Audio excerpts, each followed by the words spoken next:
দল, ছাত্র দল, স্বেচ্ছাসেবক দল, মহিলা দল, কৃষক দল এবং আজকের উপস্থিতি আমাদের অনেক মুরব্বীরা আছেন এবং মহিলারা আছেন। সকলকে আমার মহানগর বিএনপির পক্ষ থেকে, আমার পক্ষ থেকে, নেতৃবৃন্দের পক্ষ থেকে ধন্যবাদ ও কৃতজ্ঞতা জানাচ্ছি। আমি ক্ষমা চেয়ে নিচ্ছি। সকাল 10টার সময় বেরিয়েছি, সারাদিন বোয়ালখালীতে ক্যাম্পেইন করেছি।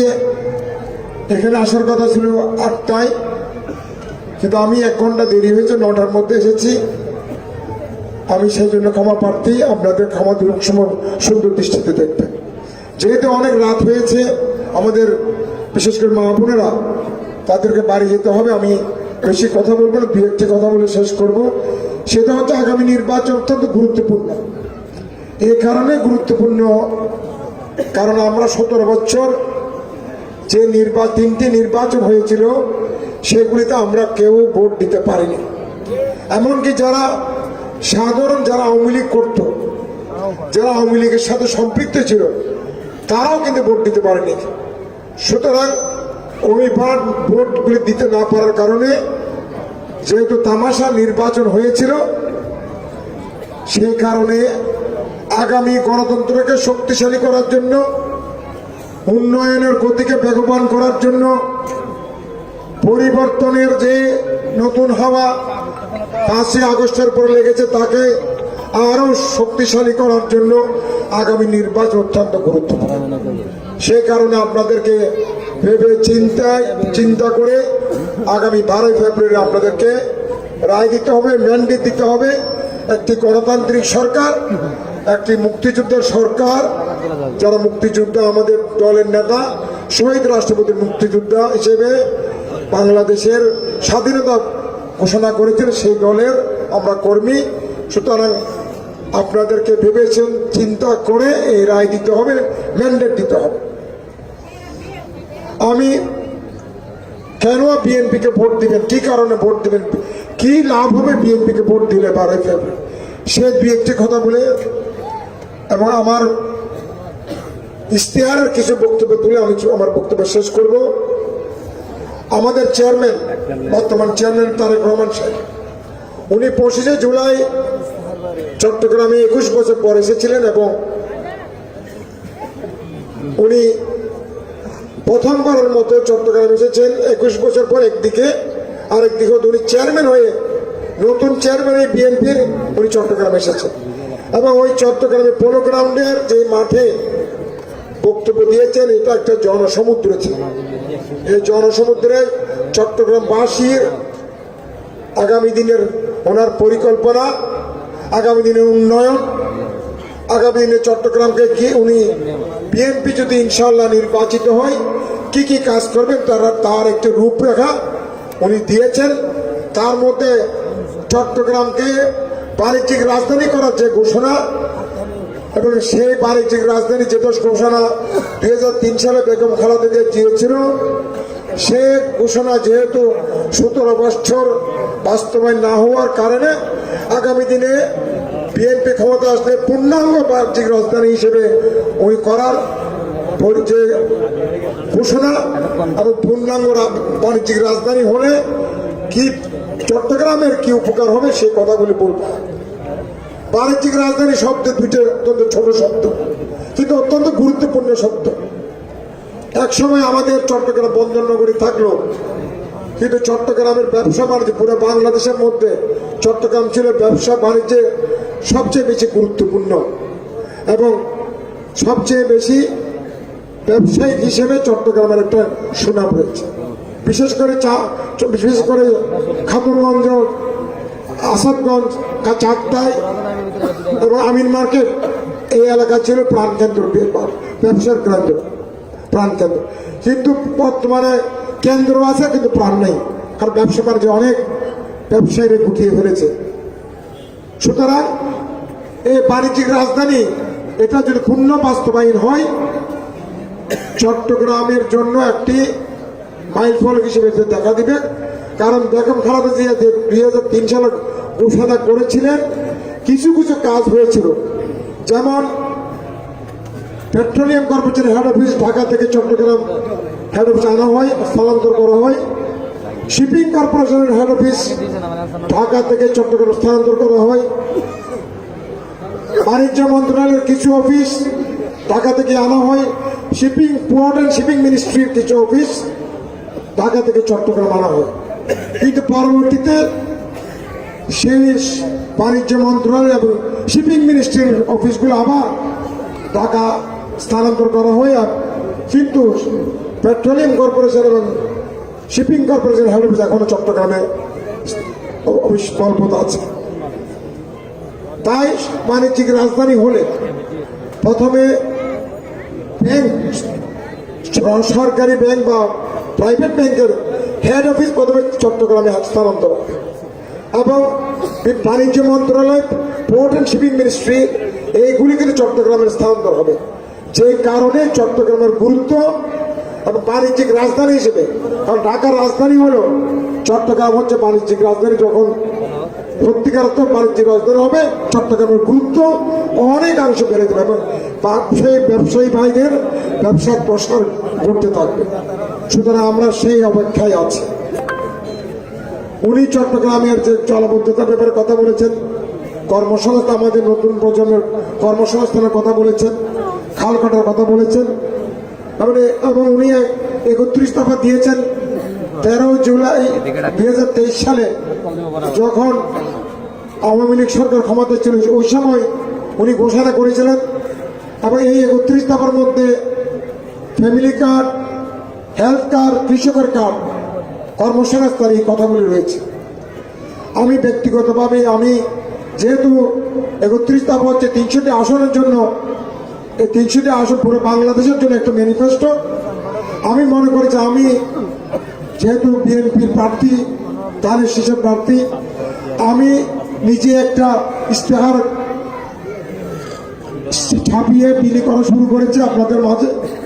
হয়তো আপনাদের মাঝে ইতিমধ্যে পৌঁছে গেছে। আমি এই 5টি ওয়ার্ডের জন্য, বিশেষ করে মৌরা, চানগড়, পূর্ব সরাসর, পশ্চিম সরাসর, পাঁচলাইশ ওয়ার্ড, চট্টগ্রাম 8 নির্বাচনী এলাকার বোয়ালখালী 10টি ইউনিয়ন, এই নিয়ে চট্টগ্রাম 8 নির্বাচনী এলাকা। এখানে আমাদের সবচেয়ে বড় সমস্যা হচ্ছে জলবদ্ধতা। যে জলবদ্ধতা যদিও কিছু কাজ হয়েছে, আমরা খতিয়ে দেখব যে কাজগুলি হয়েছে সেগুলির মধ্যে কোনো ধরনের ত্রুটি আছে কিনা, বিচ্যুতি আছে কিনা, সেগুলিকে ত্রুটি বিচ্যুতিগুলি বের করে নতুন করে পরিকল্পনা করে যেন সম্পূর্ণভাবে জলপথ থেকে চট্টগ্রামের মানুষ, বিশেষ করে আমাদের মৌরার মানুষ, চানগড় মানুষ, পূর্ব সরেছার মানুষ, পাঁচলাইশের মানুষ এবং আমাদের পশ্চিম সরেছার অধিবাসীরা যেন সম্পূর্ণ মুক্ত হয়, সেই ব্যাপারে আমাদের পদক্ষেপ থাকবে, আমাদের প্রতিশ্রুতি থাকবে।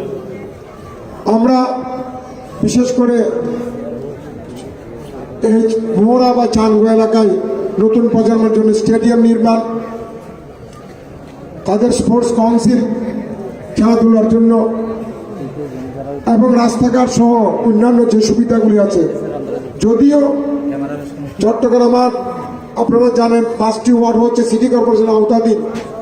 এখানে সিটি কর্পোরেশনের রাস্তাঘাটের কাজ ম্যাক্সিমাম মেয়র সাহেবকে করতে হয়।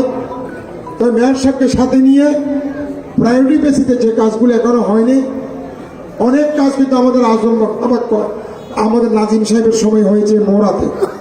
আমরা মৌরার ক্যাম্পেইনের সময় মৌরার আনাচে কানাচে গিয়েছি, সেখানে বিভিন্ন সময়ে আমি দেখেছি আজম সাহেবের সময়ে অনেক কাজ হয়েছে, কিন্তু আজম সাহেবের পরে অনেক জায়গায় অনেক কাজ হয়নি, এখনো বাকি আছে।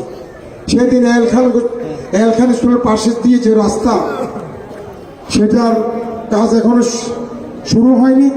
তারা আমাকে ধরেছিল যে কাজটা করার জন্য। তা আমরা ইনশাল্লাহ নির্বাচিত হলে এই কাজটা করার আমাদের পরিকল্পনা আছে। এরকম অনেক যেগুলি কাজগুলি এখন বাকি আছে, সেই কাজগুলি আমরা ইনশাল্লাহ করব। রাস্তাঘাটের, মসজিদ মন্দিরের, সিএমবি রোডের যে অবস্থা বেহাল, এটা আমি নিজে মেয়র সাহেবের কাছে সেদিন আমি গিয়েছিলাম, ওনার কাছে বলেছিলাম এটা টেন্ডার হয়ে গেছে, কাজ হয়। আমি ওনাকে বলেছিলাম অন্ততপক্ষে আপনার টেন্ডার হয়ে গেছে, আপনি কিছু অন্তপক্ষে মেরামত করে দেন যে গাড়ি চলতে পারে। এটা যারা গাড়ি চলাচলের জন্য একটা আপাতত একটা আপনি মেগাডাম দিয়ে কোনো মতে আপাতত করে। উনি বলতেছে যদি মেগাডাম দিই তাহলে তো আমি কাজ যেহেতু অলরেডি টেন্ডার হয়ে গেছে, কাজ শুরু হবে, তা আমি সে ডবল কাজ কেন করবো?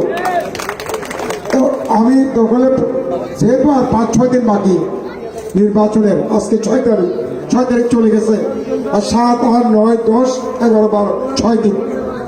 ইনশাল্লাহ আমরা আপনাদের কথা দিচ্ছি, যেহেতু মেয়র সাহেব আমাকে কথা দিয়েছে, টেন্ডার হয়ে গেছে এবং কাজ অতি সত্ত্বর শুরু হবে।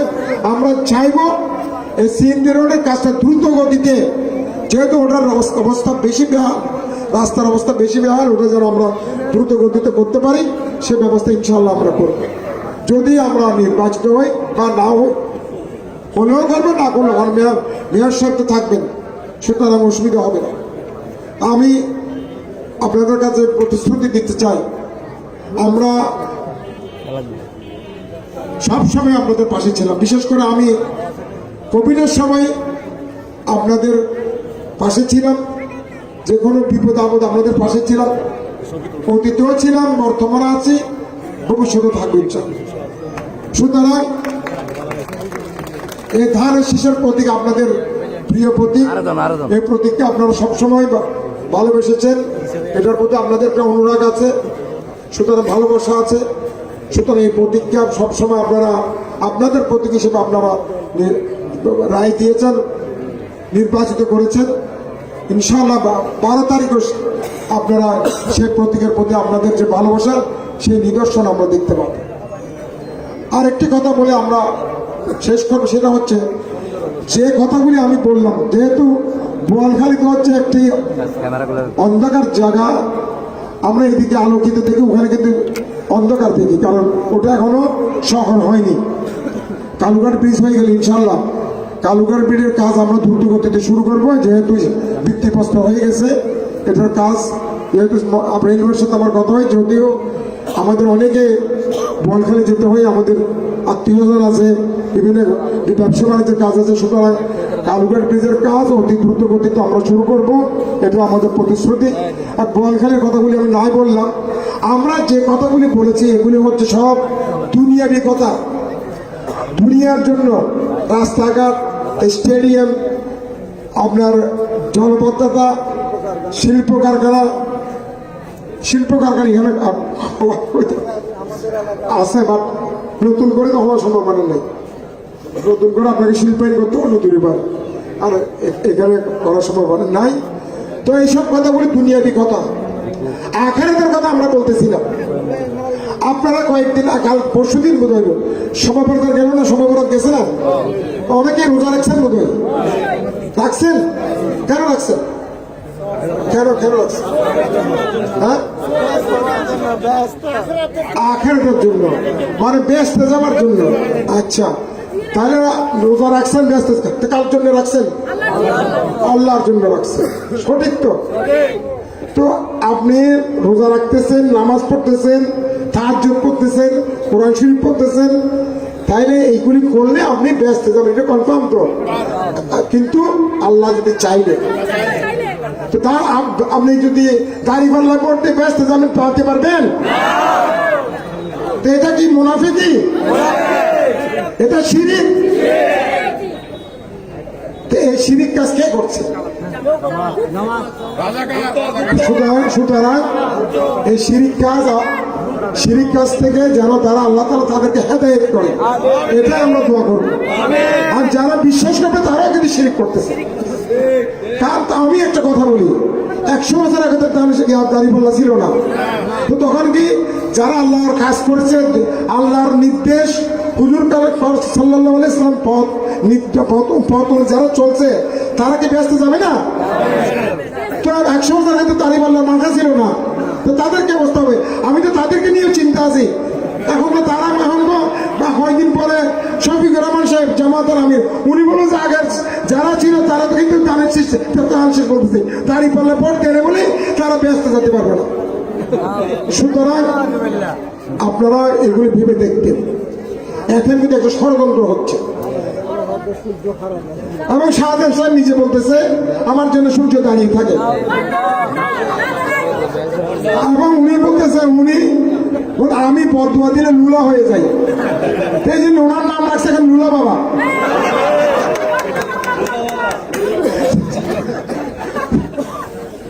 আপনি দেখছেন না এখন ওদের কাছে মহিলা নাই, সেই জন্য পুরুষকে মহিলা বানিয়ে বোরকা পরে তারা কিন্তু মিছিল করছে, এবং 2 কোটি বোরকা সেলাই করা হয়েছে। পুরুষকে মহিলা বানিয়ে 12 তারিখ যেন ভোট দিতে পারে সে ব্যবস্থা তারা করছে। সুতরাং আমার ভয় হচ্ছে আপনাদের মহিলাদেরকে নিয়ে, মহিলাদেরকে ভয় হচ্ছে, কারণ পুরুষরা গিয়ে আপনাদের সেন্টারে চলে যাবে, তখন কি অবস্থা হবে, এই জন্য আমার ভয় হচ্ছে।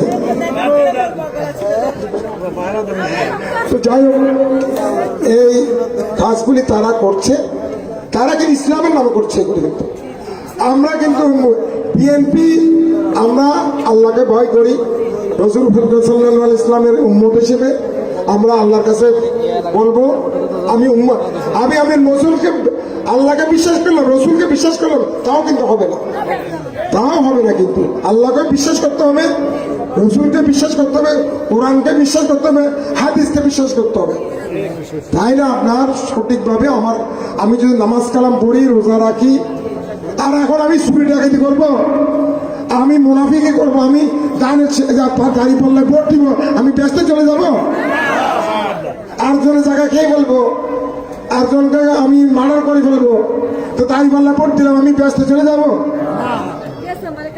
সুতরাং এগুলি যারা বলছে ধর্মকে ব্যবহার করছে, ধর্ম ব্যবসায়ী, এই ধর্ম ব্যবসায়ী থেকে আপনারা ব্যবসা হয়েছে, তারা যেন হ্যাঁ আপনারা মানুষের জন্য কি করবেন, আপনারা নির্বাচিত হলে জনগণের জন্য কি করবেন, এই কথাগুলি বলবেন। এখন আরে আমি গাড়ি ভাড়া ভোট দেন, আমি ব্যস্ত যাবো, আরে ভাই কিন্তু আপনি শিল্প, আর ওই জিম বলতেছে আর মহিলাদের আবার আইডি কার্ডও নিচ্ছে, মোবাইল ফোনে নিচ্ছে, বিকাশ নাম্বার নিচ্ছে, তো ক্যাশ দিবে তাহলে বিকাশে ক্যাশ। তো যাই হোক, এগুলি যারা এগুলি করছে আল্লাহ তাআলা তাদের হেদায়েত করুন। আমি যেহেতু অনেক দেরি হয়েছে, আপনাদেরকে ধন্যবাদ জানাচ্ছি। আপনারা ইনশাল্লাহ এই প্রতীক জিয়াউর রহমান সাহেবের প্রতীক, জিয়াউর রহমান সাহেব চট্টগ্রামের অনেক কিছু করেছেন, ইপিজেড করেছেন, গার্মেন্ট শিল্প করেছেন, এবং আরো অন্যান্য যে কাজগুলি বেগম খালেদা জিয়া করেছেন, অন্নগুলি ইপিজেড, শাহ আমানত ব্রিজ, চট্টগ্রাম জেলা বোর্ড এখানে এনেছেন, সায়েন্স অ্যান্ড টেকনোলজি ইউনিভার্সিটি, এটাকে কলেজ থেকে ইউনিভার্সিটি রূপান্তর করেছেন, মহিলার ট্রেনিং সেন্টার করেছেন, এই কাজগুলি অনেক কাজ করেছেন 5 বছরের মধ্যে।